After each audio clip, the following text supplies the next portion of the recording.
전략 다시 한번 재정비해 보도록 하죠. 화요일 진짜 전략 시간 유진투자증권 여의도 영업부 강영현 부장과 함께 보도록 하겠습니다. 부장님 안녕하세요. 안녕하세요. 안녕하세요라고 제가 인사는 드렸지만 참 안녕하지 못한 화요일이네요. 지난주 미국 시장이 과매도권에 들어왔다라고 하락 추세 전환이 큰 우려가 된다라고 말씀을 해주셨습니다. 네. 그런데 지난주에 이어서 둘째 주 첫 거래일까지 여전히 하락 추세를 쉽게 벗어나지 못하는 미국 증시인데요. 네. 부장님은 5월 셋째 주가 좀 분기점이 될 거다라고 말씀을 해주셨습니다. 그렇다면은 여전히 앞으로 일주일은 더 흔들릴 가능성을 염두에 두고 좀 마음을 비우고 있을까요? 어떻게 보세요? 네, 이제 클라이막스가 이제 남았을 겁니다. 이제 그 동안에는 오늘이 클라이막스가 아니었나요? 아닐 수 있습니다. 왜냐하면 결론부터 말씀드리면 신용 잔고나 이런 부분들이 터지고 있기 때문에 그 부분에 대한 계산을 하셔야 됩니다. 제가 그렇게 하고 이제 다음 주 이제 미니트 그러니까 의사록이 공개되는 그쯤 돼서 시장이 한번 균형을 잡을지에 대해서 생각을 해보시라 말씀드렸고. 단기적으로는 과매도권에 진입하고 있습니다. 지표로 보여드리겠는데 단기적으로 과매도권 들었으니까 단기적으로 반등할 수 있죠. 그러면 이게 단기적 반등이냐 아니면 추세 전환이냐라고 하는 거에 대한 뷰가 정확하셔야 된다라고 하는 거고 이게 장기적으로 돌리는 거다라고 하면 이제 어떻게 빚을 내서라도 때려 박아야죠. 그런데 그게 아니라고 하면 올라오는 대로 주식을 정리하고 추가 하락에 대해서 대비를 해야 되는 건데 저는 전자보다는 후자 쪽으로 말씀을 계속 드리고 있고 대비를 하셔야 된다라고 하는 겁니다. 13년 상승장의 끄트머리입니다. 그러니까 파티가 길어지면 숙취도 길어지는 거거든요. 그러니까 예전 상식대로 주식을 계산해 버리면 그러면 큰 코를 다칠 수 있다는 걸 제가 몇 달 전부터 계속 말씀을 드리고 있습니다.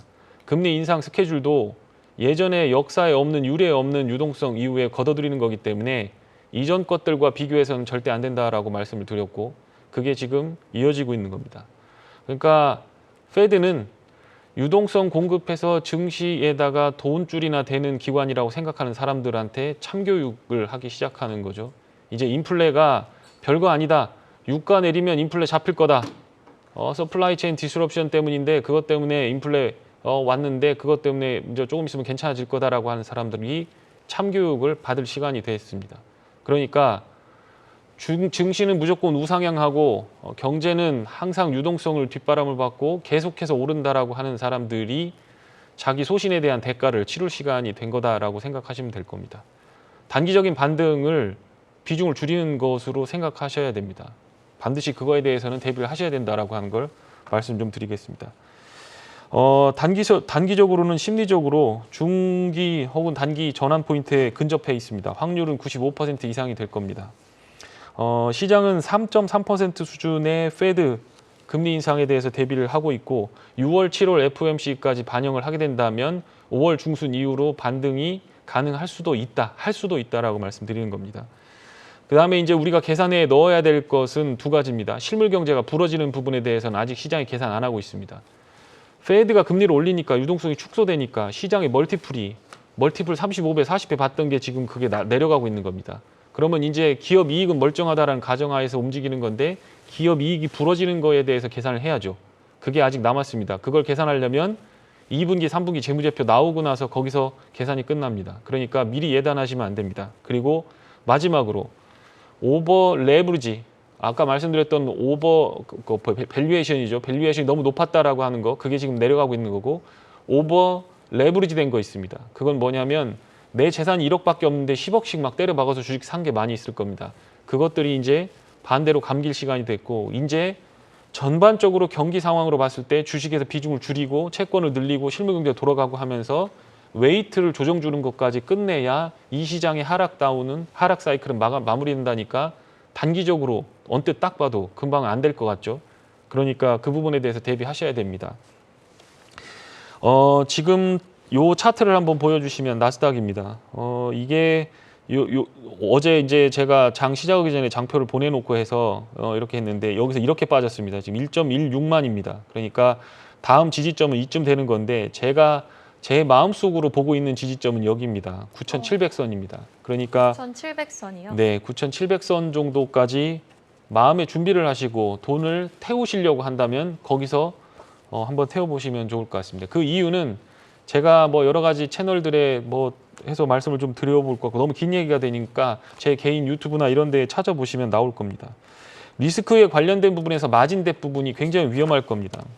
지금 S&P 500 PER 조정치를 보시면 이게 멀티플 아까 말씀드렸던 거죠. 너무 비싸다. 똑같은 100원 이익에 대해서 너무 비싸다라고 하는 거고 이렇게 지금 24%가 다운이 된 겁니다. 보시면 팬데믹 때 여기 금리 인상기 때 다 멀티플부터 빠지기 시작하죠. 그런데 만약에 이런 수준의 어떤 하락이라고 한다면 08년도 수준이라고 한다면 여기서부터 지금 빠진 것만큼 더 빠져야 됩니다. 멀티플이요. 근데 그때는 크러쉬였잖아요. 그러니까 정상적인 수준으로 금리 인상하는 경우에서 경기가 안 불어진다고 하면 여기 28%, 30% 수준에서 조정 보이는 거기 때문에 멀티플 조정은 끝났다라고 하는 겁니다.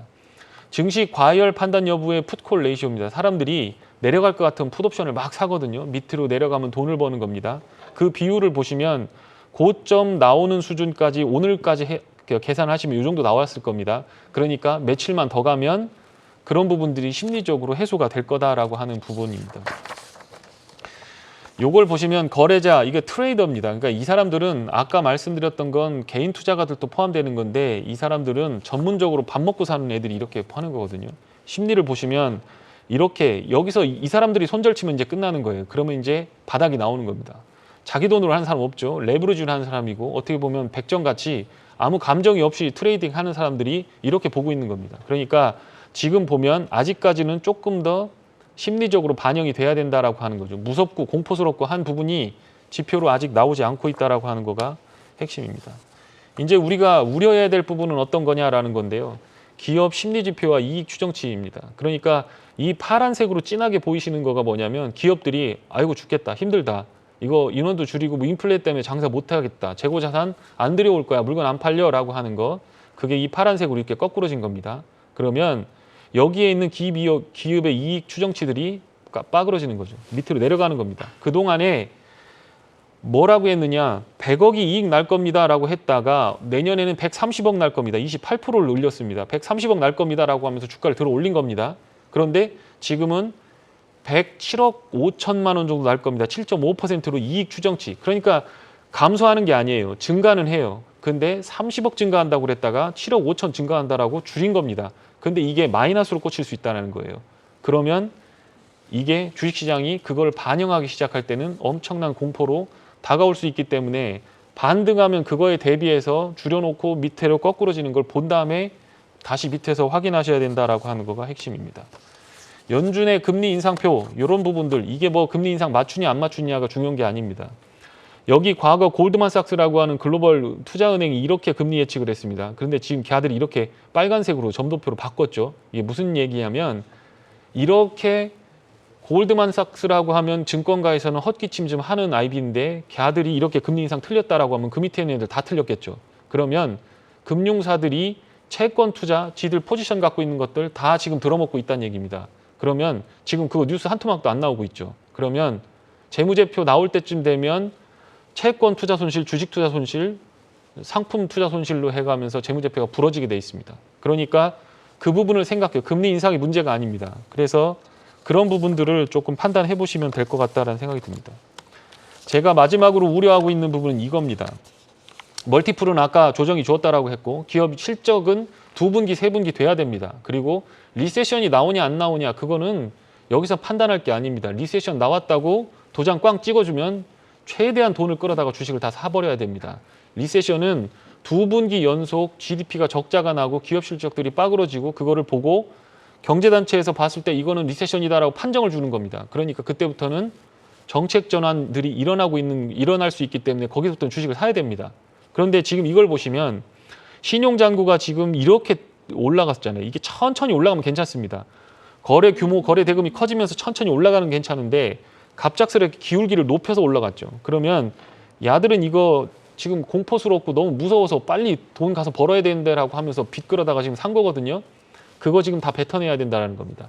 그게 청산되기 시작해서 마무리가 될 때 단기 조정은 마무리가 된다라고 하는 거고요. 장기적으로 봤을 때 이걸 한번 잘 보셨으면 좋겠습니다. 여기 지금 회색 선으로 보고 있는 부분이 뭐냐면 이게 하이힐드 스프레드입니다. 오른쪽을 보십시오. 그러면 위쪽이 340이고 밑에 쪽이 460이죠. 그럼 밑으로 내려갈수록 회색 선은 올라가는 걸 나타내는 거고요. 왼쪽에 보시면 파란색은 왼쪽을 따라가는 겁니다. 4,800에서 지금 4,000까지 깎꾸러지고 있죠. 오늘 이렇게 빠졌습니다. 그런데 이건 S&P 지수입니다. 그러니까 하이힐드 스프레드가 확 불어나서 회색선이 쭉 내려가면서 이게 그 수치가 올라가면 지수는 쭉 빠진다라는 거예요. 지금 그게 반영이 안 되고 있습니다.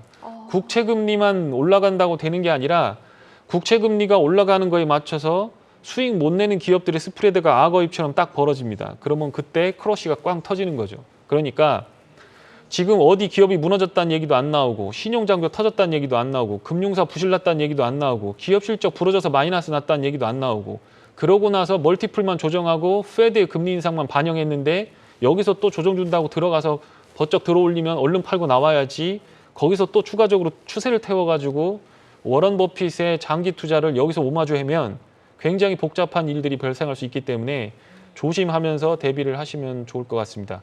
지금 반등을 준다면 하나님이 주신 기회라고 생각하고 비중을 줄이시는 게 맞다라는 거고 반등폭은 내려간 거에 10%에서 15% 정도는 단기적으로 반등할 수 있겠다. 이렇게 좀 정리해드리면 될 것 같습니다. 네, 신용잔고의 가파른 오름세가 어느 정도 일단락돼야지 그래도 조금 더 반등의 기회가 나올 수 있다라고 정리를 해주셨는데요. 우리 시장도 지난주에 좀 제한적인 하락세를 보이나 했지만 어제 오후에 신용 매매 물량까지 나오면서 주가 폭락하는 모습이었거든요. 우리 시장 전략은 좀 어떻게 가져가는 게 좋을까요? 네, 옵션 만기일의 포지션 자체가 외국인들이 자꾸 이제 조정을 하고 있는데 하방 포지션을 지금 짜고 있는 상황이거든요. 내일 모레 옵션 만기일이잖아요. 근데 뭐 쿼드러플 위칭데이나 이런 것들은 굉장히 큰 위험이 있는데 사실 옵션 만기는 그렇게 큰 리스크는 없습니다. 그런데 이번에 겹쳤죠. 그러니까 어떤 부분에서는 오늘 화요일, 수요일, 목요일까지는 신용 반대 매매가 증권사 창구를 통해서 청산이 될 겁니다.